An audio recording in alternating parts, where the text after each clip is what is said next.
the Southwest Network of Radio Nigeria. The time is 2 o'clock.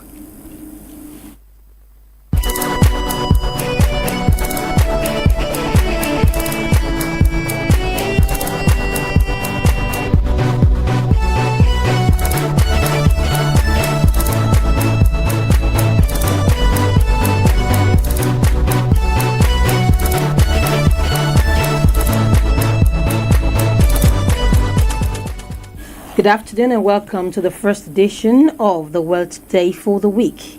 It is a Southwest Network of Radio Nigeria Banozono station comprising news, feature, sports and entertainment. In the lineup, cleric calls on government to address hardship in Nigeria.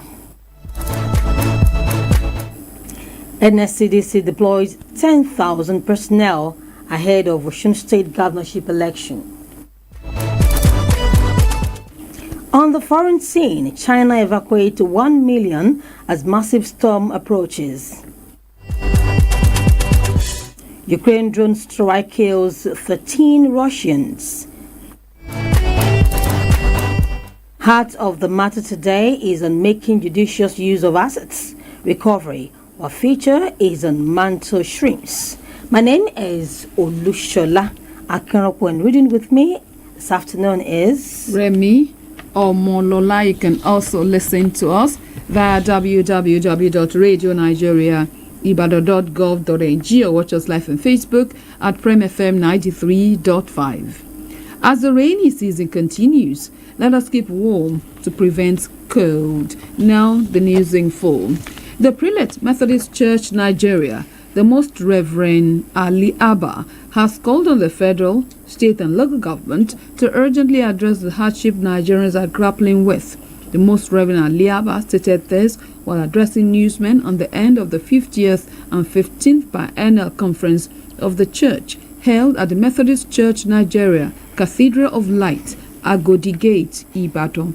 He explained that despite the increase in monthly allocation from the federal government to the state, poverty still remains visible among citizens, saying the increase in the allocation must translate to economic relief of Nigerian masses, presenting the position of the church and the nation's security challenges. The cleric said the church was deeply worried about the spate of killings, kidnapping, and abduction of citizens for ransom in some parts of the country.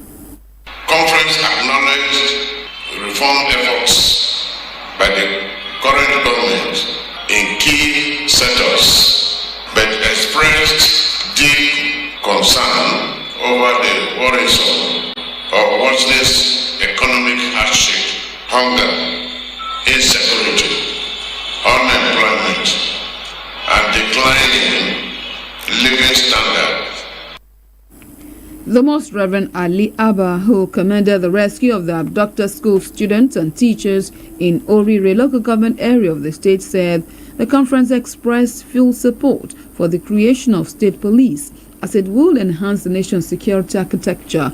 He also commended government for resolution reached with members of the National Association of Resident Doctors, NARD, and urged the government to prioritize more investment in the nation's health sector. High point of the event include the announcement of elevation and transfer of some clerics, as well as the creation of a new diocese.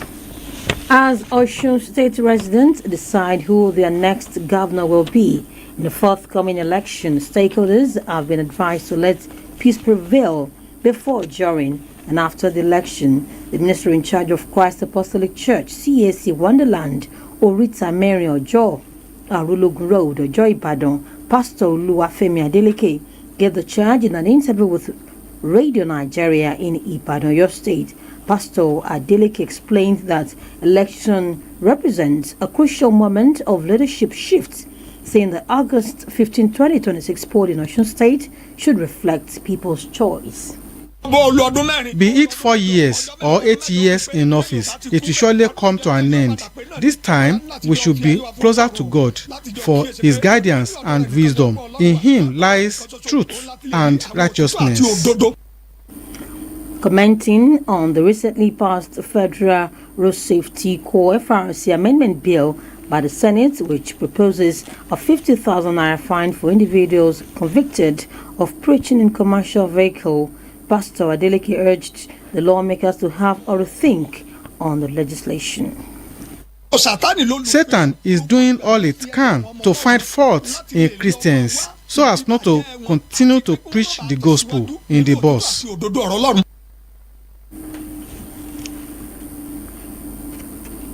Commenting on the recently passed Federal Road Safety Corps (FRSC) amendment bill by the Senate, which proposes a 50,000 naira fine for individuals convicted of preaching on commercial vehicle, Pastor Adeleke urged the lawmakers to have a rethink on legislation.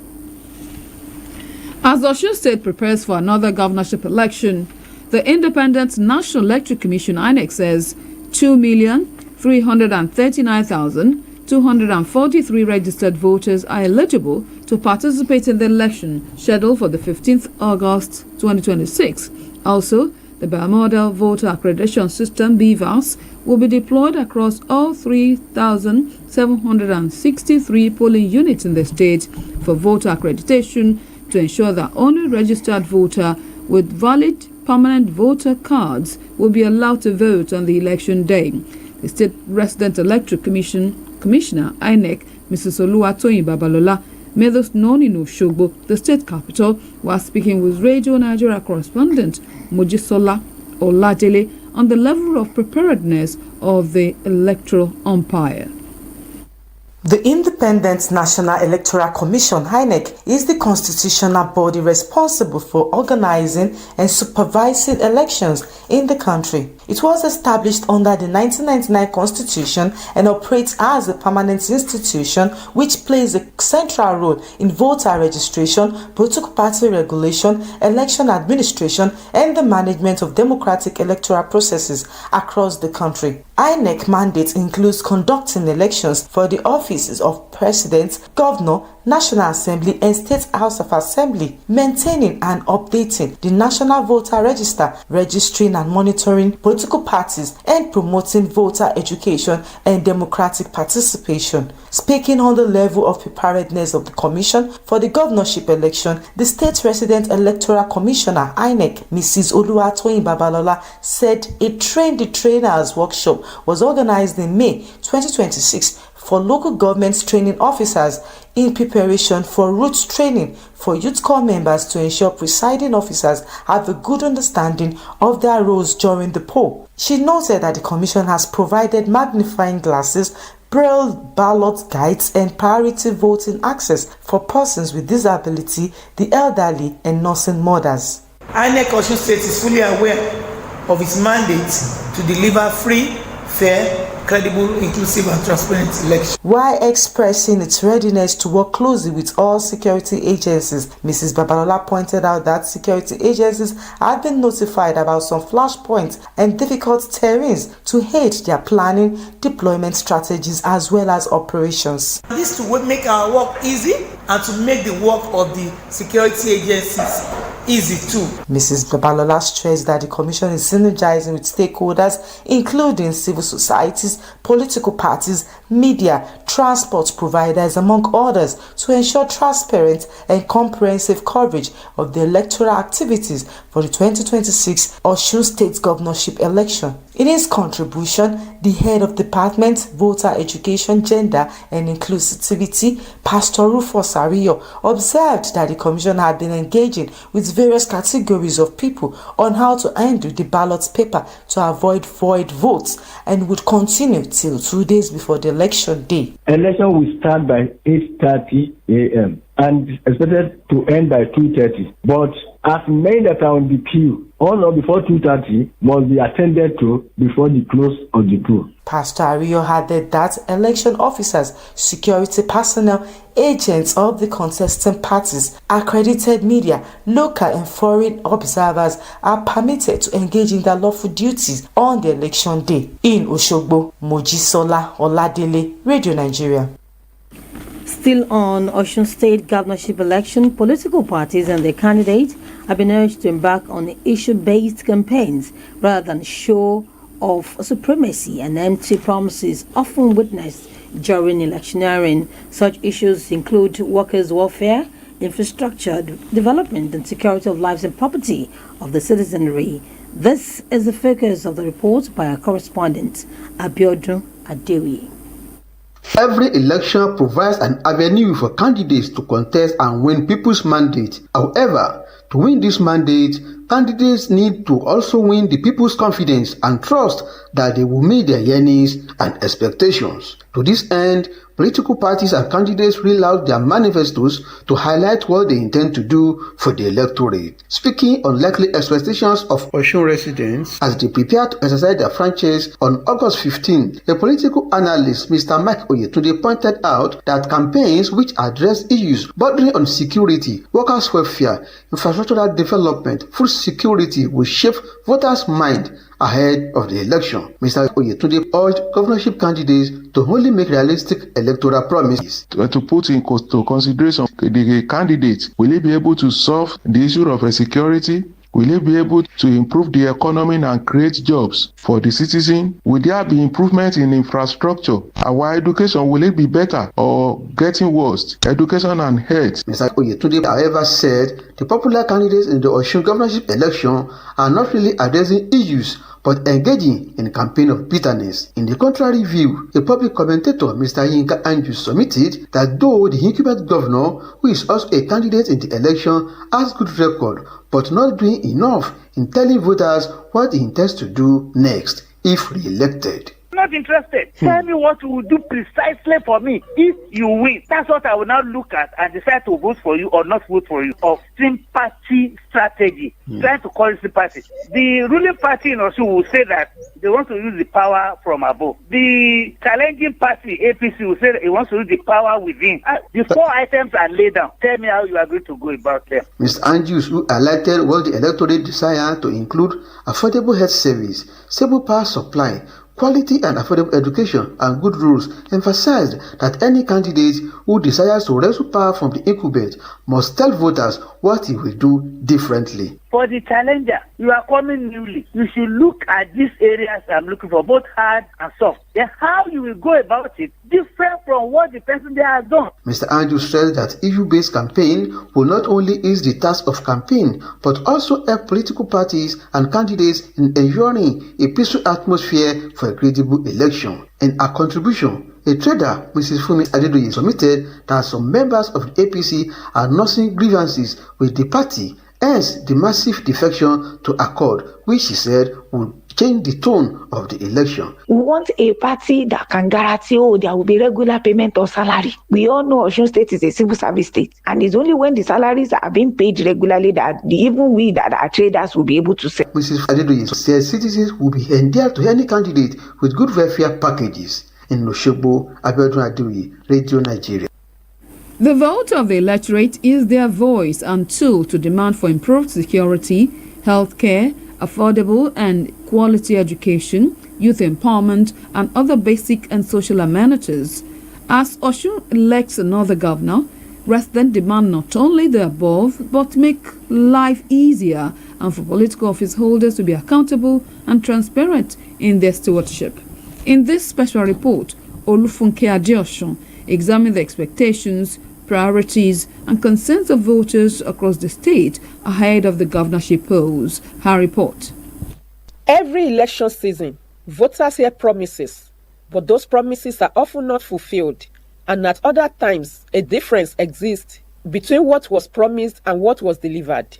Voters, both old and young, are concerned about education, jobs, stable economy, security, and other basic amenities. In an interview with Radio Nigeria, a resident of Oshogbo, Mr. Bayomi Oyeleke, who observed that security of lives and property should be the first priority of the new government, maintained that school cannot run, nor can any business grow if people don't feel safe. He also appealed to the incoming government to address the issue of the 30 local governments in the state, which their allocation have been withheld by the federal government since February 2025, stressing that the prolonged freeze has created a severe political and administrative stalemate across the local councils. Amatekun have to be well treated. They should be provided with everything that will make them to face all these enemies. So the problem at the local government level is affecting grassroots development. All these have to be addressed. Mr. Oyeleke also urged the new government to reopen farm settlements to overcome food scarcity, as well as ensuring good road networks to aid farmers in bringing their produce to the consumers. Another resident, Mr. Antonio Okpeson, who was of the opinion that democracy works when governments listen to the governed, emphasized that election should not be about promises alone.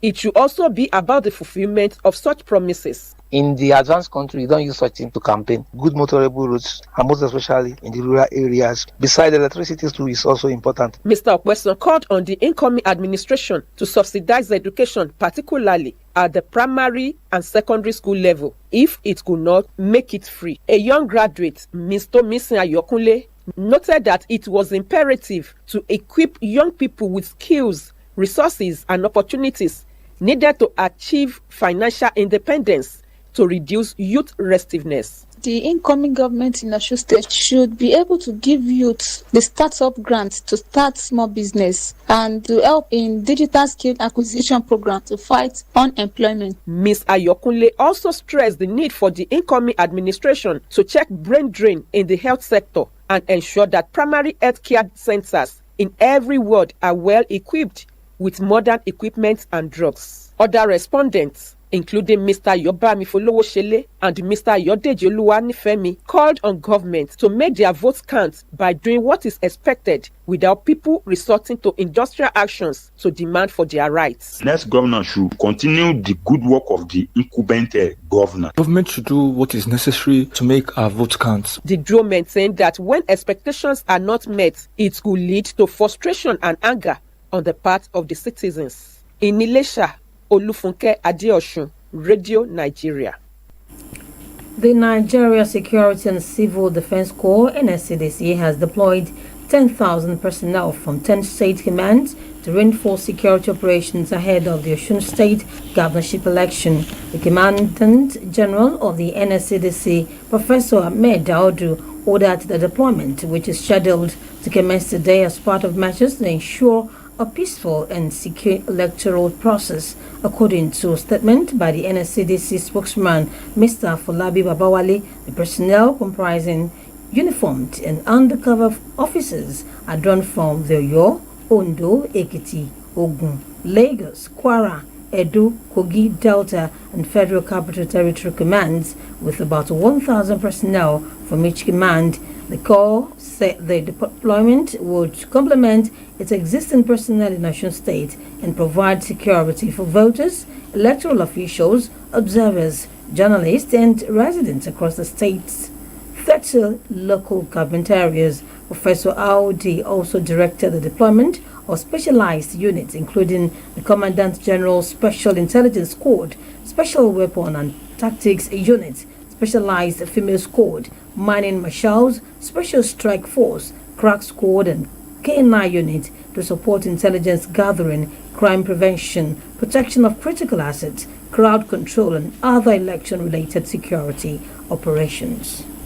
This is World Today, the story that made the headlines. Cleric has called on government to address hardships in Nigeria. NSCDC deployed 10,000 personnel ahead of Osun State governorship election. And still to come, China evacuates 1 million as massive storm approaches. Ukraine drone strike kills 13 Russian. With this and many more, we'll be right back. Do stay with us, we'll be right back.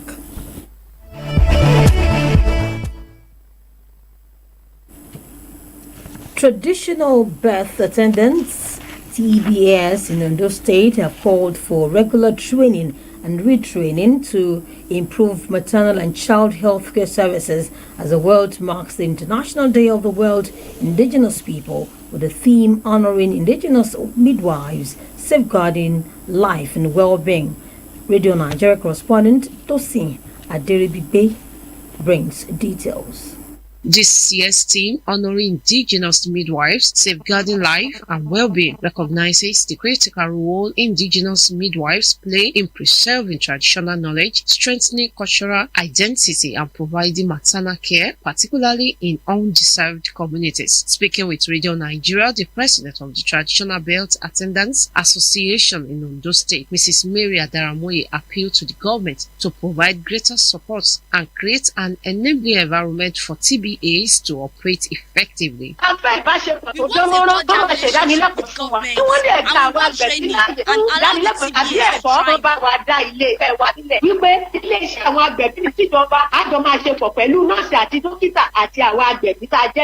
Mrs. Adaramoye said the level of support from present administration was lower than what they enjoy from previous administration, noting that members also contend with various taxes and levies.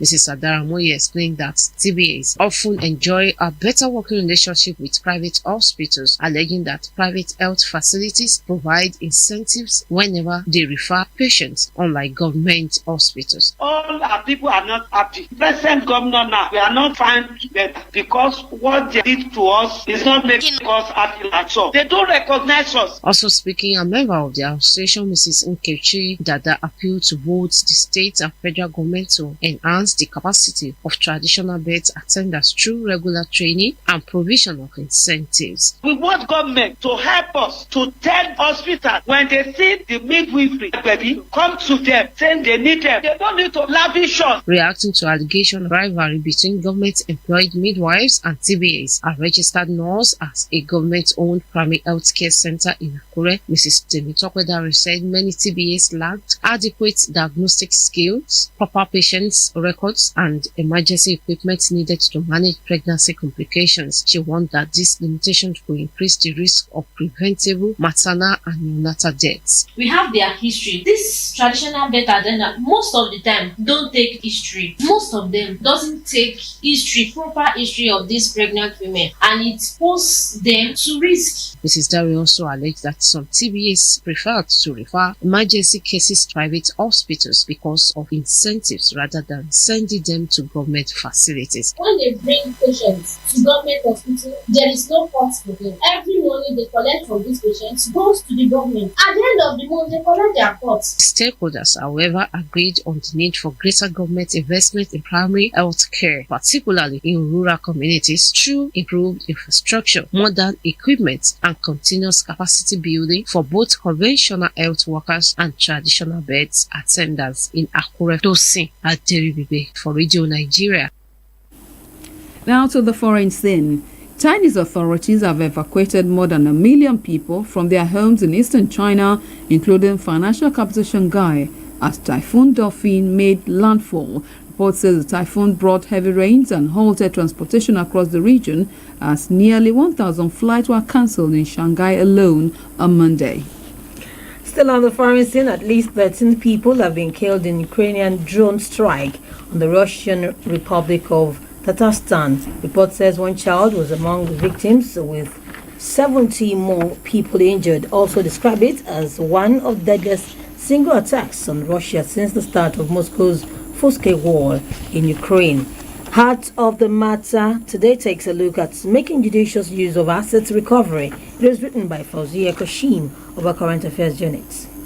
Recently, Federal High Court Abuja ordered the final forfeiture of 48 of the 57 property linked to former Attorney General of the Federation and Minister of Justice Abubakar Malami to the federal government.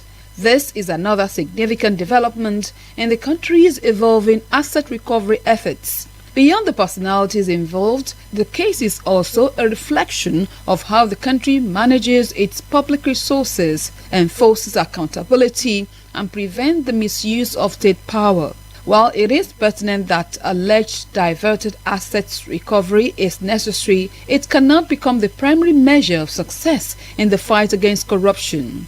These recoveries are vital in the fight against corruption, as it demonstrates that public officials who abuse their position can eventually be held accountable. The critical question that should come to mind is whether asset recoveries address the root causes of corruption or merely treat the symptoms of a deeper institutional failure. Former President Muhammadu Buhari laid important foundations, particularly through legislative interventions such as the Proceeds of Criminal Acts 2022, an effort to secure the repatriation of stolen assets from foreign jurisdictions, including recovered Abacha-era loot. President Bola Tinubu continues in this direction of expanded asset recovery efforts, with the Economic and Financial Crimes Commission (EFCC) placing asset recovery at the center of its anti-corruption strategy. Between 2023 and 2025, the country reportedly recovered hundreds of billions of naira,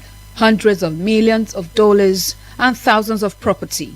With a recorded recovery of about 566 billion naira, $411 million, and 1,502 property within 2 years, including more than 364 billion naira recovered in 2024 alone, shows a renewed emphasis on tracing and reclaiming illicit wealth. Nigeria's corruption problem has never been caused solely by dishonest individuals. It has also been sustained by weak systems that allow abuse to occur.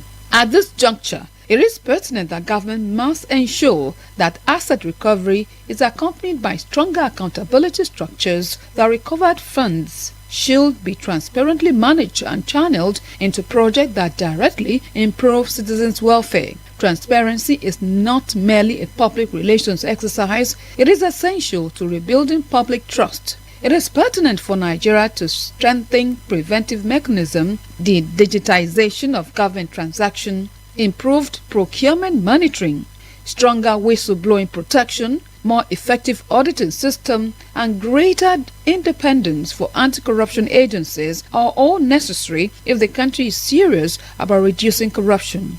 The goal should be to build institutions that function effectively regardless of who occupies political office. Sustainable progress requires institutions that are strong enough to prevent abuse, detect wrongdoing early, and ensure that offenders face consequences such that asset recovery is viewed as one component of a broader governance reform agenda, not as its final destination. The recovery of billions of naira, foreign currencies, and property from individuals accused of abusing public trust is encouraging, but the true victory against corruption would not be measured by the values of assets recovered, but by measures of whether Nigeria has built a system in which such assets can no longer be easily stolen.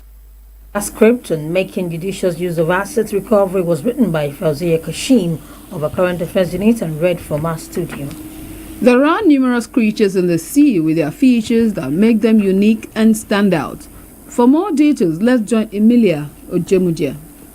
Beneath the ocean surface lives a colorful creature, not longer than a human hand, yet it possesses one of the most powerful punches in the animal kingdom, and it's called the mantle shrimp. It may look small and harmless, but its striking ability has amazed scientists for decades. With a punch that travels at speeds of up to 80 kilometers per hour, the mantle shrimp can smash the shells of crabs, snails, and clams in the blink of an eye. The force of the punch is so powerful that it creates tiny bubbles in the water, a phenomenon known as cavitation. When these bubbles collapse, they release additional shock waves and intense heat, making the attack even more destructive. Their eyes can detect a wider range of colors and different types of light that humans cannot see. The mantle shrimp is also a reminder that size does not always determine strength. As researchers learn more about this fascinating creature, it stands as a powerful example of how the natural world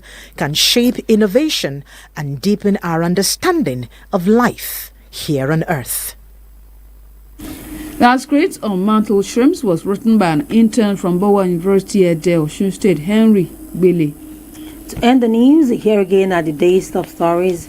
The Prelate Methodist Church Nigeria, His Eminence Dr. Oliver Abba, has called on the federal, state and local government to urgently address the hardship Nigerians are grappling with. Nigeria Security and Civil Defense Corps has deployed 10,000 personnel from 10 state commands. Chinese authorities have evacuated more than 1 million people from their homes in eastern China, including financial capital Shanghai. And we told you last week that at least 13 people have been killed in Ukrainian drone strike. Well, that's it on the world today. Join us tomorrow for a fresh edition of the program. Moduk Petoba edited. I am Remi Omolola from my colleague Olushola Kiroko. Thank you for listening. Good afternoon.